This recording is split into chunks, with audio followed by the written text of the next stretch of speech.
সকাল থেকে রাস্তায় নেই ট্রাফিক পুলিশ, তবে যানজট রয়েছে নিয়ন্ত্রণে। আর এই নিয়ন্ত্রণে কাজ করছেন একদল তরুণ শিক্ষার্থী। এ যেন সেই নিরাপদ সড়ক চাই আন্দোলনের চিত্র। প্রথম দেখায় এমনটি ভাবতে পারেন অনেকেই। মঙ্গলবার সকাল থেকে রাত রাজধানীর কোনো রাস্তায় দেখা যায়নি ট্রাফিক পুলিশের উপস্থিতি। তাই ট্রাফিক নিয়ন্ত্রণে শিক্ষার্থীরাই দাঁড়িয়েছে রাস্তার মোড়ে। দক্ষতার সাথে নিয়ন্ত্রণ করছেন ব্যস্ত নগরীর ট্রাফিক। এখানে কোনো রাস্তায় পুলিশই নাই, কিন্তু আমরা দেখতে ট্রাফিক সবাই সাপোর্ট দিতেছে। আমরা কাজ থাকবো, কালকেও থাকবো যতদিন পুলিশ না আসে। রাজধানীর বিজয় সরণি, জাহাঙ্গীর গেট, কাকরাইল, ফার্মগেট, কারওয়ান বাজার, শাহবাগ মোড় ও সংসদ ভবন এলাকায় ঘুরে দেখা যায় এই চিত্র।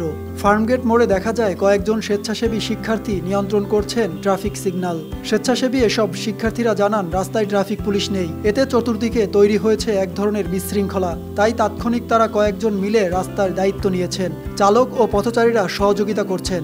যতক্ষণ ট্রাফিক পুলিশ রাস্তায় না আসবেন ততক্ষণ তারা রাস্তায় থাকবেন। সব জনগণ এখানে এসে ভিড় হচ্ছে, যার কারণে আমরা এখানে জায়গাটা ক্লিয়ার করার জন্য ট্রাফিক দায়িত্বটা নিচ্ছি। এখানে আমরা রাস্তাটা ক্লিয়ার করে দিচ্ছি যেন এখানে জনসমাগম না হয়, যেন বিশৃঙ্খলা না হয়। অপরদিকে সংসদ ভবন এলাকায় দায়িত্ব পালন করা শিক্ষার্থীরা জানান সংসদ ভবন এলাকায় ভিড় করছেন সাধারণ মানুষ। যাতে এই স্থানে বিশৃঙ্খলা সৃষ্টি না হয়, গাড়ির শৃঙ্খলা ফেরাতে সেখানে একদল দায়িত্ব পালন করছেন। এখানে কোনো রাস্তায় পুলিশই নাই, কিন্তু আমরা দেখতে ট্রাফিক সবাই সাপোর্ট দিতেছে। আমরা কাজ থাকবো, কালকেও থাকবো যতদিন পুলিশ না আসে সে পর্যন্ত আমরা ট্রাফিকের দায়িত্ব পালন করবো। আমরা বিএফআই নিয়ে আসি, ফার্মগেট আছি, কারওয়ান বাজার আছে, শাহবাগ, সব জায়গায় মূল পয়েন্ট যেগুলো সবগুলোতে আপনারা সবাই আসি। নিজ থেকে দায়িত্ব নিয়ে শিক্ষার্থীদের এমন উদ্যোগকে সাধুবাদ জানিয়েছেন পথচারীরা। ফার্মগেটের মতো জায়গাতে কোনো ট্রাফিক পুলিশ নাই, এটা জানা কথাই ছিল। আমরা জানতাম যে ছাত্ররাই এই দায়িত্বটা নেবে। আজকে তাই দেখছি যে যত জায়গায় আসতেছে তত জায়গায় ছাত্ররাই জায়গায় মানে তার যে দায়িত্বটা সেই দায়িত্বটা তুলে নিচ্ছে।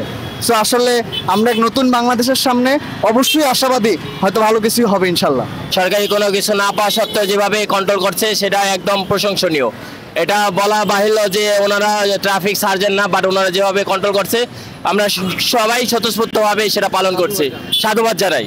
এরই মধ্যে শিক্ষার্থীদের ট্রাফিকিং পদ্ধতি নিয়ে প্রশংসায় ভাসছে নেট দুনিয়া।